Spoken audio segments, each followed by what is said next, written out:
നാട്യങ്ങളില്ലാത്ത നാടൻ ജീവിതങ്ങൾ, അവരുടെ സങ്കടവും സന്തോഷവും ആകുലതകളും, എന്തിന് ചെറിയ ചെറിയ പിണക്കങ്ങൾ പോലും നമ്മൾ ഓരോരുത്തരുടേതുമായി. മൗനം പലപ്പോഴും വാചാലമായി, 1000 വാക്കുകളേക്കാൾ ശക്തമായി അവ നമ്മളോട് സംവേദിച്ചു.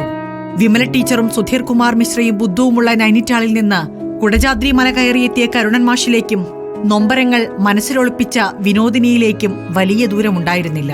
പ്രൊഫസർ ശ്രീനിവാസന്റെ ക്ഷണം സ്വീകരിച്ച് സുധാകരൻ എത്തുന്ന വാരണാസി, ഗുസ്തിയും സംഗീതവും വേശ്യാവൃത്തിയും മാത്രം ജാതി വ്യവസ്ഥയ്ക്കതീതമായ വാരാണസിയെ നമ്മൾ വീണ്ടും അറിഞ്ഞു.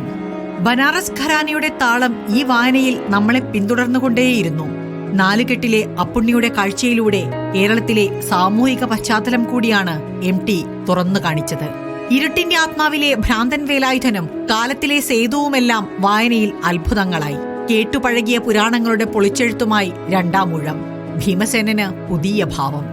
അക്കൽഡാമയിൽ പൂക്കൾ വിടരുമ്പോൾ മുതൽ ഇങ്ങോട്ട് വായനയുടെ വസന്തകാലം സമ്മാനിച്ച നിരവധി രചനകൾ.